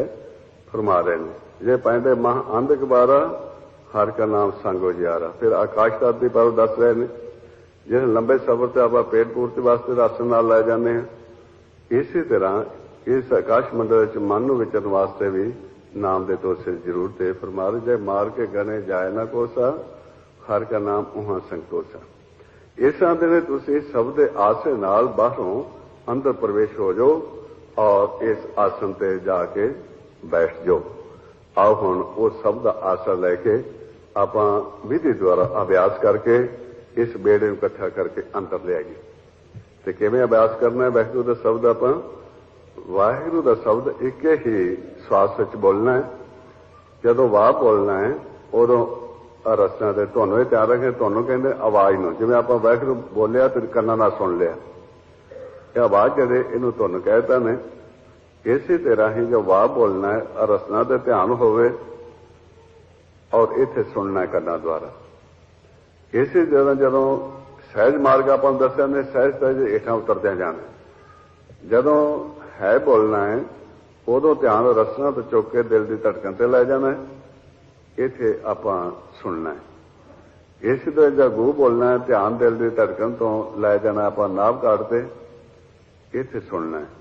जदों रूह बोलना है नाभ काटते थोड़ा जिहा जिवें दबाउने हेठां जे सुखम बंद है, उत्थे ध्यान लै जाना है, जिन्हों आपां धरन कहने उत्थे रूह बोलना ते सुनना है। इसी तरह ही एक ही शब्द विच सुन लो किवें बोलना, नेत्र बंद करके बोल के नाल नाल ध्यान ले जाना है, उत्थे जाके समाप्त कर देना श्वास, फिर नवा श्वास लेना है। इस तरह पहले सुन लो किवें आपां सिमरन करना, फिर सारे रल के करांगे। देखो, वाहिगुरू। हाँ, आओ हम सारे इकट्ठा कर लिए, नेत्र बंद करके अखां बंद करके लोहन बंद करके अंदर नाल नाल आवाज दे ध्यान ले जाना है, ताकि बाहरों साडी सुरती बिखरी हुई जिहड़ी है इकट्ठी होके अंतर्गत प्रवेश हो जाए। आओ ये संगना नहीं, ये दो रुकावटां जो सुन लो, लोक लज्जा और अंदरली होमे। इस करके अंदरों बिल्कुल खाली करके शुद्ध करके फुरनियां तो रहत करके तो लोक लज्जा हटा के उच्ची रौला पाउणा, जिवें डुबदे बंदा पाउंदा है। उन्होंने नहीं होंदा भी किसी दी लोक लज्जा कोई उन्होंने तो नहीं होंदा मैनूं बचाओ। आप कोशिश करने भाव सागर तो निकल के किवें किवें बच जाइए। हाँ जी, आओ करो सिमरन उच्ची आवाज बैखरी बने। इसनूं क्या है? बोलो, वाहिगुरू वाहिगुरू।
खालसा वाहिगुरू जी की फतेह। इस तरह जो ਆਪਾਂ ਨੂੰ ਸਤਿਗੁਰੂ ਸ੍ਰੀ ਗੁਰੂ ਗ੍ਰੰਥ ਸਾਹਿਬ ਜੀ ਦੀ ਬਾਣੀ ਵਿੱਚ ਬਾਹਰੋਂ ਬਿਖਰੀ ਸੁਰਤੀ ਨੂੰ ਅੰਤਰਗਤ ਲਿਆਉਣ ਦਾ ਜੋ ਵਿਧੀ ਦੱਸੀ ਗਈ, ਉਹਦੇ ਮੁਤਾਬਕ ਆਪਾਂ ਹੁਕਮ ਵਿੱਚ ਆ ਕੇ ਵਿਧੀ ਨੂੰ ਅਪਣਾ ਕੇ ਪਹਿਲੋਂ ਬਿਖਰੀ ਬਾਣੀ ਵਿੱਚ, ਫਿਰ ਇਸੇ ਤਰ੍ਹਾਂ ਹੀ ਜਦੋਂ ਤੁਹਾਡੀ ਸੁਰਤੀ ਬਿਲਕੁਲ ਟਿਕਾ ਵਿੱਚ ਆ ਜਾਏ ਸ਼ਬਦੀ ਧੁਨ ਵਿੱਚ, ਉਸ ਤੋਂ ਬਾਅਦ ਮੁੱਖ ਬੰਦ ਕਰ ਲੈਣਾ ਤੇ ਅੰਤਰਗਤ ਇਸੇ ਸ਼ਬਦ ਨੂੰ ਸਿਮਰਨ ਕੀਤੀ ਜਾਣਾ ਇਸੇ ਵਿਧੀ ਦੁਆਰਾ। ਫਿਰ ਹੋਰ ਸਹਿਜ ਵਿੱਚ ਚਲਿਆ ਜਾਣਾ, ਇੰਨਾ ਸਹਿਜ ਵਿੱਚ ਚਲਿਆ ਜਾਣਾ ਹੈ ਕਿ ਜਿਹੜਾ ਇਹ ਸਿਮਰਨ ਕਰਦੇ ਆ, ਜਿਹੜੇ ਫੁਰਨੇ ਨੇ ਜਿਹੜੇ ਆਪਣੇ ਰਸਤੇ ਚ ਆਉਂਦੇ, ਆਸ਼ਾ ਅਭਿਲਾਸ਼ਾ ਤ੍ਰਿਸ਼ਨਾਵਾਂ, ਜਿਨ੍ਹਾਂ ਨੂੰ ਗੁਰੂ ਨਾਨਕ ਦੇਵ ਜੀ ਜਪਜੀ ਸਾਹਿਬ ਦੀ ਬਾਣੀ ਵਿੱਚ ਕੋੜ ਦੀ ਪਾਲ ਕਿਹਾ, ਇਹ ਜਿਹੜਾ ਫੁਰਨਾ ਕੋਈ ਵੀ ਨਾ ਰਹਿ ਜੇ ਸੁਖਮ ਤੋਂ ਸੁਖਮ ਫੁਰਨਾ ਵੀ, ਇੰਨਾ ਸਹਿਜ ਵਿੱਚ ਚਲਿਆ ਜਾਣਾ ਹੈ ਸਿਮਰਨ ਕਰਦਿਆਂ ਕਰਦਿਆਂ। ਉਸ ਤੋਂ ਬਾਅਦ ਜੋ ਫੁਰਨੇ ਤੋਂ ਰਹਿਤ ਮਨ ਹੋ ਜਾਏਗਾ, ਫਿਰ ਹੌਲੀ ਹੌਲੀ ਜਦੋਂ ਸਹਿਜ ਵਿੱਚ ਚਲੇ ਗਏ, ਇਹ ਜਿਹੜਾ ਆਪਣਾ ਮਨ ਹੈ ਧਰਨ ਦੇ ਉੱਤੇ ਪਾਉਣ ਤੇ ਆਸਣ ਲੱਗ ਜਾਓ, ਬੈਠ ਜਾਏਗਾ। ਉਸ ਵਕਤ ਤੁਸੀਂ ਉਹ ਜੇ ਹੁਕਮ ਦੀ ਤਮੀਲ ਆਪਾਂ ਸਾਰਿਆਂ ਕਰ ਲਈ, ਜਿਹੜਾ ਗੁਰੂ ਸਾਹਿਬ ਨੇ ਆਖਿਆ ਸੀ, ਸਹਿਜ ਸਬਤ ਭਰੇ ਜਲ ਨਿਰਮਲ, ਉਲਟੀ ਨਾਵ ਤਰਾਵੇ ਬਾਹਰ ਜਾ ਤੋਂ ਠਾਕ ਰਹਾਵੇ, ਗੁਰਮੁਖ ਸਹਿਜ ਸਮਾਵੇ। ਆਪਾਂ ਸਹਿਜ ਵਿੱਚ ਆ ਗਏ, ਇੱਥੇ ਆ ਕੇ ਨੌ ਦਰ ਬੰਦ ਕਰ ਲਏ। ਆਪਾਂ ਇੱਥੇ ਜਦੋਂ ਆਪਾਂ ਨੌ ਦਰ ਬੰਦ ਕਰ ਲਏ, ਇਹ ਫਿਰ ਆਪਣੇ ਮਨ ਵਿੱਚ ਵਿਚਾਰ ਆਏ ਗੁਰਮੁਖਾਂ ਦੇ ਵੀ ਜਿਸ ਤਰ੍ਹਾਂ ਬਾਹਰ ਤੁਸੀਂ ਉਦਾਹਰਨ ਦਿੱਤੀ ਸੀ ਸਮੁੰਦਰ ਦੀ, ਜੇ ਬਾਹਰ ਅਸੀਂ ਸੰਸਾਰ ਦੇ ਵਿੱਚ ਦੇਖੀਏ ਕੋਈ ਤੂਫਾਨ ਆ ਜਾਏ, ਪਿੰਡ ਨੂੰ ਸ਼ਹਿਰ ਨੂੰ ਬਚਾਉਣ ਵਾਸਤੇ ਅਸੀਂ ਬੰਨ ਲਾ ਲੈਂਦੇ ਹਾਂ। ਅਗਰ ਜੇ ਉਹ ਤੂਫਾਨ ਪ੍ਰਬਲ ਹੋ ਜਾਏ, ਟੁੱਟਣ ਦਾ ਖਤਰਾ ਹੋ ਜਾਏ, ਤੇ ਫਿਰ ਜਿਵੇਂ ਆਵਾਜ਼ ਆਪਾਂ ਦੇ ਦਿੰਦੇ ਹਾਂ ਵੀ ਆਪ ਦਾ ਪਰਿਵਾਰ ਕੱਢ ਕੇ ਲੈ ਜਾਓ ਉੱਚੀਆਂ ਥਾਵਾਂ ਤੇ, ਬੰਦ ਕਿਸੇ ਟਾਈਮ ਟੁੱਟ ਸਕਦਾ। ਸੋ ਇਸੇ ਤਰ੍ਹਾਂ ਹੀ ਜਦੋਂ ਅਸੀਂ ਨੌ ਦਰ ਬੰਦ ਕਰਕੇ ਬੈਠ ਗਏ, ਜੇ ਇਹ ਜਿਹੜਾ ਵਿਸ਼ਾ ਵਿਕਾਰਾਂ ਦਾ ਤੂਫਾਨ ਆ ਰਿਹਾ ਹੈ, ਇਹ ਲਹਿਰਾਂ ਉੱਠ ਰਹੀਆਂ ਨੇ, ਜੇ ਇਹ ਬੰਦ ਤੋੜ ਕੇ ਸਾਡੇ ਨੌ ਦਰ ਤੋੜ ਕੇ ਅੰਦਰ ਪ੍ਰਵੇਸ਼ ਹੋ ਜਾਣ, ਫਿਰ ਸਾਡਾ ਕਿੱਥੇ ਬਚਾਅ ਹੈ। ਤੁਸੀਂ ਦੇਖੋ ਕਿ ਕਈ ਗੁਰਮੁਖ ਜਦੋਂ ਸਹਿਜ ਵਿੱਚ ਜਾਂਦੇ ਨੇ, ਥੋੜਾ ਮੁੱਖ ਬੰਦ ਕਰਕੇ ਸਿਮਰਨ ਕਰਦੇ ਨੇ, ਸਹਿਜ ਤੋਂ ਸਹਿਜ ਵਿੱਚ ਗਿਆ ਵੀ ਕੋਈ ਨਾ ਕੋਈ ਉਹਨਾਂ ਸੁਖਮ ਤੋਂ ਸੁਖਮ ਫੁਰਨਾ ਆ ਜਾਂਦਾ। ਜਦੋਂ ਤੁਹਾਨੂੰ ਫੁਰਨਾ ਆ ਗਿਆ, ਦਰ ਬੰਦ ਕਰਦੇ ਤੇ ਸਮਝੋ ਵੀ ਤੂਫਾਨ ਨੇ ਇਹ ਦਰ ਤੁਹਾਡੇ ਤੋੜ ਦਿੱਤੇ। ਇੱਥੇ ਗੁਰੂ ਫਿਰ ਬੇਨਤੀ ਕਰਦੇ ਸਾਨੂੰ ਦੱਸੋ ਫਿਰ ਸਾਡਾ ਬਚਾਅ ਕਿੱਥੇ ਹੋਵੇਗਾ ਜੇ ਇਹ ਵੀ ਨੌ ਦਰ ਤੋੜ ਕੇ ਤੂਫਾਨ ਅੰਦਰ ਆ ਗਿਆ। ਫਿਰ ਗੁਰਬਾਣੀ ਆਪਾਂ ਨੂੰ ਦੱਸ ਰਹੇ ਨੇ ਕਿੱਥੇ ਤੁਹਾਡਾ ਬਚਾਅ ਹੋਵੇਗਾ। ਫਰਮਾ ਰਹੇ ਨੇ, ਉਹਦੇ ਗੁਰਮੁਖਾਂ ਅੰਤਰ ਸਹਿਜ ਹੈ, ਮਨ ਚੜਿਆ ਦਸਵੇਂ ਆਕਾਸ਼, ਤਿੱਥੇ ਊਂਘ ਨਾ ਭੁੱਖ ਹੈ, ਹਰ ਅੰਮ੍ਰਿਤ ਨਾਮ ਸੁਖਵਾਸ, ਨਾਨਕ ਦੁੱਖ ਸੁਖ ਵਿਆਪਤ ਨਹੀਂ, ਜਿੱਥੇ ਆਤਮ ਰਾਮ ਪ੍ਰਗਾਸ। ਉਹਦੇ ਦਸਵੇਂ ਆਕਾਸ਼ ਵਿੱਚ ਚਲੇ ਜਾਓ ਜਿੱਥੇ ਤੁਹਾਡਾ ਮਾਲਕ ਬੈਠਾ ਹੈ। ਸਹਿਜ ਗੁਫਾ ਦੇ ਵਿੱਚ ਜਿਹਨੂੰ ਕਹਿੰਦੇ ਨੇ, ਦਸਵੇਂ ਦਵਾਰ ਵਿੱਚ ਚਲੇ ਜਾਓ ਮਾਲਕ ਦੇ ਕੋਲ, ਉੱਥੇ ਤੂਫਾਨ ਤੁਹਾਡਾ ਕੁਝ ਨਹੀਂ ਵਿਗਾੜੇਗਾ। ਫਿਰ ਆਪਾਂ ਨੂੰ ਜਦੋਂ ਭੇਦ ਖੁੱਲ੍ਹ ਗਿਆ ਵੀ ਦਸਵੇਂ ਆਕਾਸ਼ ਵਿੱਚ ਜਾ ਕੇ ਸਾਡਾ ਬਚਾਅ ਹੋ ਸਕਦਾ ਹੈ, ਫਿਰ ਹੁਣ ਦਸਵੇਂ ਆਕਾਸ਼ ਵਿੱਚ ਜਾਣ ਦਾ ਆਪਾਂ ਨੂੰ ਰਸਤੇ ਦਾ ਨਹੀਂ ਪਤਾ। ਫਿਰ ਬੇਨਤੀ ਕਰਦੇ ਆ ਵੀ ਸਾਨੂੰ ਦੱਸੋ ਜੀ ਦਸਵੇਂ ਆਕਾਸ਼ ਵਿੱਚ ਜਾਈਏ ਕਿਵੇਂ, ਉੱਥੇ ਬਚਾਅ ਤਾਂ ਸਾਡਾ ਹੋ ਸਕਦਾ, ਤੁਹਾਂ ਦੱਸਿਆ, ਪਰ ਸਾਨੂੰ ਜਾਣ ਦਾ ਨਹੀਂ ਪਤਾ। ਫਿਰ ਆਪਾਂ ਨੂੰ ਦੱਸ ਰਹੇ ਨੇ ਵੀ ਜਿਹੜਾ ਦੋ ਸਿਰਿਆਂ ਨੂੰ ਮਿਲਾਉਣ ਵਾਲਾ ਹੈ, ਇਹ ਪਾਉਣ ਵਿਚੋਲਾ ਹੈ। ਜਿਹੜੇ ਆਪਾਂ ਨੂੰ ਸਵਾਸ ਆ ਰਹੇ ਨੇ, ਇਹ ਇਸ ਧਰਮ ਤੋਂ ਲੈ ਕੇ ਗਗਨ ਤੱਕ ਦੋ ਸਿਰਿਆਂ ਨੂੰ ਆਪਸ ਵਿੱਚ ਮਿਲਾਪ ਕਰਾਉਂਦੇ। ਉਹ ਫਿਰ ਆਂਦੇ ਤੁਸੀਂ ਪਾਉਣ ਦੇ ਵਿੱਚ ਸਮਾ ਕੇ ਇਹ ਭਵ ਸਾਗਰ ਨੂੰ ਪਾਰ ਕਰ ਦਿਓ। ਇੱਥੇ ਫਿਰ ਹੁਣ ਆਪਾਂ ਪਾਉਣ ਵਿੱਚ ਕਿਵੇਂ ਸਮਾਉਣਾ ਹੈ, ਉਹ ਗੁਰਬਾਣੀ ਵਿੱਚ ਆਪਾਂ ਨੂੰ ਦੱਸਿਆ ਹੈ। ਸਾਥ ਸਾਥ ਸਿਮਰਨ ਕਰੋ, ਸਵਾਸ ਗ੍ਰਾਸ ਸਿਮਰਨ ਕਰੋ, ਪਾਉਣ ਵਿੱਚ ਸਮਾ ਕੇ ਇਸ ਨੂੰ ਪਾਰ ਕਰ ਦਿਓ। ਆਓ ਹੁਣ ਆਪਾਂ ਜੋ ਗੁਰਬਾਣੀ ਵਿੱਚ ਵਿਧੀ ਸਵਾਸ ਗ੍ਰਾਸ ਦੀ ਸਾਥ ਸਾਥ ਦੀ ਸਿਮਰਨ ਦੀ ਦੱਸੀ ਨੇ, ਉਹ ਅਪਣਾ ਕੇ, ਕਿਉਂਕਿ ਅੰਦਰ ਤਾਂ ਆਪਾਂ ਚਲੇ ਗਏ ਕਿਸੇ ਸਿਰੇ ਤੇ, ਹੁਣ ਆਪਾਂ ਜਾਣਾ ਚਾਹੁੰਦੇ ਦੱਸੇ ਆਕਾਸ਼ ਵਿੱਚ ਜਿੱਥੇ ਆਪਣਾ ਕੋਈ ਵੀ ਇਹ ਤੂਫਾਨ ਵਿਗਾੜ ਨਾ ਕੋਈ ਸਕੇ। ਆਓ ਹੁਣ ਆਪਾਂ ਪਾਉਣ ਵਿੱਚ ਸਮਾਉਣ ਦੇ ਕਿਹੜੀ ਵਿਧੀ, ਕਿਸ ਤਰ੍ਹਾਂ ਆਪਾਂ ਸਵਾਸ ਦਾ ਸਿਮਰਨ ਕਰਨਾ ਹੈ, ਕਿਸ ਤਰ੍ਹਾਂ ਜਦੋਂ ਵਾਹੇ ਬੋਲਣਾ ਹੈ, ਜਦੋਂ ਸਵਾਸ ਅੰਦਰ ਜਾਏ ਉਦੋਂ ਵਾਹੇ ਬੋਲਣਾ ਹੈ, ਜਦੋਂ ਸਵਾਸ ਬਾਹਰ ਆਵੇ ਉਦੋਂ ਗੁਰੂ ਬੋਲਣਾ ਹੈ। ਹੁਣ ਜਦੋਂ ਤੁਸੀਂ ਵਾਹੇ ਬੋਲਣਾ ਹੈ, ਉਦੋਂ ਪੇਟ ਨੂੰ ਥੋੜਾ ਜਿਹਾ ਅੰਦਰ ਨੂੰ ਰੀੜ੍ਹ ਦੀ ਹੱਡੀ ਵਾਲੇ ਪਾਸੇ ਕਰ ਲੈਣਾ, ਅੰਦਰ ਨੂੰ ਦਬਾ ਲੈਣਾ। ਜਦੋਂ ਗੁਰੂ ਬੋਲਣਾ ਹੈ, ਉਦੋਂ ਤੁਸੀਂ ਪੇਟ ਨੂੰ ਛੱਡ ਦੇਣਾ। क्योंकि इत्थे जिस तरह आपां मन नूं कंट्रोल कर रहे हैं, नाल नाल पाउण नूं कंट्रोल करना, क्योंकि अगे पाउण दा जंदरा वज्जिआ, इहनूं रोक के असीं अंदर जा सकीए। इसे करके नाल नाल पाउण नूं भी कंट्रोल कीती जाना है, भी इहनूं भी आपदे वस कीती जाना है। इत्थे हुण आपां नूं जदों वाहे कहना है, श्वासां नूं पेट की क्रिया नूं अंदर नूं थोड़ा जिहा जाना है, रीढ़ की हड्डी वाले। जदों गुरु कहना है श्वास बाहर आउण, उदों पेट नूं ढिल्ला छड्ड देना। आओ ये एक्सरसाइज श्वास ग्रहस्तियों सारे रल के करिए। पहलो देख लो किवें करना है, फिर उस बाद सारे कर लांगे। वाह गुरु वाह गुरु, इस तरीके नाल लगातार करना है। नेत्र बंद कर लो। इसी तरह जिवें अगे शब्द दी धुन ध्यान रखिया जाए, इसी तरह शब्द दी धुन विच हुण भी ध्यान रख के ये अभ्यास शुरू करो। आओ सारे रल के नेत्र बंद करके शब्द दी धुन ध्यान रख के अभ्यास करिए। करो शुरू जी। वाह गुरु वाह गुरु वाह गुरु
श्वास ग्रास करके इनके पाउण विच समा के सब द्वारा इस भाव सागर नूं पार करना है, ताकि साडा जिहड़ा मन है ये अगन सागर विच ਬਿਕ ਸਾਗਰ ਵਿੱਚ ਨਾ ਚਲਾ ਜਾਏ, ਇਸ ਨੂੰ ਸਭ ਦੇ ਧੁਨ ਵਿੱਚ ਰੱਖਦੇ ਆਪਾਂ ਪਾਰ ਕਰ ਰਹੇ ਹਾਂ। ਇੱਥੇ ਹੁਣ ਜਦੋਂ ਆਪਾਂ ਇਸ ਨੂੰ ਅਭਿਆਸ ਕਰ ਰਹੇ ਹਾਂ, ਇਹ ਸਾਨੂੰ ਦੱਸ ਦਿੱਤਾ ਹੈ ਵੀ ਇਹ ਬੇੜਾ ਇੱਕ ਤੁਹਾਡਾ ਸਭ ਦੀ ਧੁਨ ਤੇ ਆਪਾਂ ਸਵਾਰ ਹੋ ਰਹੇ ਹਾਂ। ਕਿਉਂ ਗੁਰਬਾਣੀ ਨੇ ਦੱਸ ਦਿੱਤਾ ਆਪਾਂ ਨੂੰ, ਸਤਿਗੁਰ ਬਹੁਤ ਹਰ ਨਾਵ ਹੈ ਕਿਦ ਵਿੱਚ ਚੜਿਆ ਜਾਏ। ਉਹਨੇ ਸਤਿਗੁਰ ਭਾਣੇ ਜੋ ਚੱਲੇ ਵਿੱਚ ਬਹੁਤ ਬੈਠਾ ਹੈ। ਆਪਾਂ ਜੋ ਹੁਕਮ ਹੈ ਸਤਿਗੁਰ ਦਾ ਉਹਦੇ ਮੁਤਾਬਕ ਚੱਲ ਕੇ ਸਮਝ ਆਪਾਂ ਇਸ ਬੇੜੇ ਤੇ ਚੜ ਗਏ। ਨਾਲ ਆਪਾਂ ਚਾਹੁੰਦੇ ਹਾਂ ਵੀ ਇਹ ਜਿਹੜਾ ਸਾਡਾ ਪਰਿਵਾਰ ਹੈ ਇਹ ਸਾਰੇ ਇਸ ਬੇੜੇ ਤੇ ਚੜ ਕੇ ਪਾਰ ਹੋ ਜਾਏ। ਹੁਣ ਜਿਹੜਾ ਆਪਣਾ ਪਰਿਵਾਰ ਉਹ ਸਾਡੇ ਰੋਮ ਰੋਮ ਵਿੱਚ ਸਮਾਇਆ ਹੋਇਆ ਹੈ। ਇਸ ਕਰਕੇ ਗੁਰਬਾਣੀ ਵਿੱਚ ਫਿਰ ਗੁਰਮੁਖਾਂ ਨੂੰ ਹੁਕਮ ਦਿੱਤਾ ਹੈ ਔਰ ਰੋਮ ਰੋਮ ਸਿਮਰਨ ਕਰਨ ਦਾ, ਵੀ ਰੋਮ ਰੋਮ ਸਿਮਰਨ ਕਰਕੇ ਸੁਰਤੇ ਨੂੰ ਇਹ ਸਾਰੇ ਪਰਿਵਾਰ ਨੂੰ ਇਕੱਠਿਆਂ ਕਰਕੇ ਤੁਸੀਂ ਇਸ ਬੇੜੇ ਤੇ ਚੜਾ ਕੇ ਪਾਰ ਲੈ ਜਾਓ। ਜਿਹਨੂੰ ਗੁਰਬਾਣੀ ਦੱਸਿਆ, ਦੀਨ ਦਿਆਲ ਭਰੋਸੇ ਤੇਰੇ ਸਭ ਪਰਿਵਾਰ ਚੜਾਇਆ ਬੇੜੇ। ਇੱਥੇ ਹੁਣ ਆਪਾਂ ਰੋਮ ਰੋਮ ਸਿਮਰਨ ਕਰਨਾ ਹੈ। ਰੋਮ ਰੋਮ ਸਿਮਰਨ ਕਰੋ ਤੁਸੀਂ ਸ਼ੁਰੂ ਕਰਨਾ ਹੈ, ਵਿਧੀ ਤੁਹਾਨੂੰ ਦੱਸ ਲੈਣੇ। ਇੱਥੇ ਤਾਂ ਜਿੰਨਾ ਚਿਰ ਤੁਸੀਂ ਸਵਾਸ ਗ੍ਰਾਸ ਕਰਦੇ ਜੇ ਉਹਨਾਂ ਚਿਰ ਤਾਂ ਤੁਹਾਡੇ ਸਿਰ ਦੀ ਹਰਕਤ ਹੋਵੇਗੀ, ਕਿਉਂਕਿ ਇਹਦੇ ਵਿੱਚ ਤੁਸੀਂ ਨਾਲ ਪੇਟ ਦੀ ਐਕਸਰਸਾਈਜ਼ ਕਰ ਰਹੇ ਜੇ। ਕਿਉਂਕਿ ਬਹੁਤ ਸਾਰੀਆਂ ਐਸੀਆਂ ਬਿਮਾਰੀਆਂ ਨੇ 80% ਜਿਹੜੀਆਂ ਇਹ ਸਵਾਸ ਗ੍ਰਾਸ ਸਿਮਰਨ ਕਰਨ ਦੇ ਨਾਲ ਜੀਵਾਂ ਦੀਆਂ ਦੂਰ ਹੋ ਜਾਂਦੀਆਂ। ਇਹ ਤਾਂ ਤਨ ਦੇ ਰੋਗ ਵਾਸਤੇ ਵੀ ਨਾਲ ਨਾਲ ਆਪਾਂ ਨੂੰ ਦੱਸੇ ਜਾਂਦੇ ਨੇ, ਤੇ ਮਨ ਦੇ ਰੋਗ ਵਾਸਤੇ ਜਦੋਂ ਆਪਾਂ ਨਾਮ ਵਿੱਚ ਸਮਾ ਗਏ ਉਦੋਂ ਮਨ ਦਾ ਰੋਗ ਖਤਮ ਹੋ ਜਾਣਾ। ਮਹਾਰਾਜ ਨੇ ਜਹਾਂ ਸਦ ਵਸੇ ਤਹਾਂ ਦੁੱਖ ਜਾਏ। ਮਨ ਨੂੰ ਦੁੱਖ ਜਿਹੜਾ ਹੈ ਇਹ ਜਨਮ ਮਰਨ ਦਾ ਲੱਗਾ ਹੈ। ਇਸ ਕਰਕੇ ਇਹਦਾ ਤਾਂ ਇਲਾਜ ਹੋਵੇਗਾ ਜਦੋਂ ਆਪਾਂ ਨਾਮ ਵਿੱਚ ਸਮਾ ਗਏ।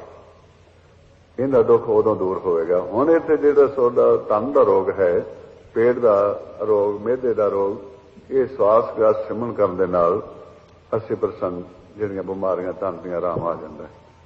ਇਸ ਤੋਂ ਬਾਅਦ ਉਦੋਂ ਆਪਾਂ ਰੋਮ ਰੋਮ ਸ਼ੁਰੂ ਕਰਨਾ ਹੈ ਜਦੋਂ ਸਾਹ ਸਿਮਰਨ ਕਰਕੇ ਸਭ ਤੇ ਸੁਰਤੀ ਦਾ ਪੂਰਾ ਮਿਲਾਪ ਹੋ ਜਾਏ। ਇੰਨਾ ਪਿਆਰ ਪਾਈ ਜਾਏ ਸਭ ਤੇ ਸੁਰਤੀ ਦਾ ਆਪਸ ਵਿੱਚ ਵੀ ਇੱਕ ਸਵਾਸ ਨੂੰ ਰੋਕ ਕੇ ਦੂਜੇ ਸਵਾਸ ਤੱਕ ਇਹ ਕਈ ਦਫਾ ਵਾਹਿਗੁਰੂ ਵਾਹਿਗੁਰੂ ਵਾਹਿਗੁਰੂ ਵਾਹਿਗੁਰੂ ਕਰ ਜਾਏ। ਉਦੋਂ ਸੁਰਤੀ ਦਾ ਇਸ਼ਾਰਾ ਹੁੰਦਾ ਹੈ ਕਿ ਸਾਨੂੰ ਸਵਾਸਾਂ ਦਾ ਵਕਤ ਕਰ ਦਿਓ।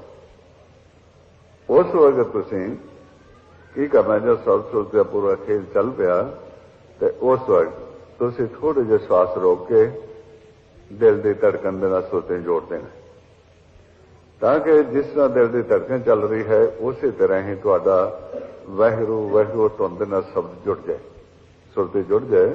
ਜਿਵੇਂ ਜਿਵੇਂ ਦਿਲ ਜਿਹੜਾ ਖੂਨ ਸੁੱਟੇਗਾ ਸਾਰੀਆਂ ਨਾੜੀਆਂ ਵਿੱਚ, ਇਸੇ ਤਰ੍ਹਾਂ ਰੋਮ ਰੋਮ ਦੇ ਵਿੱਚ ਤੁਹਾਡਾ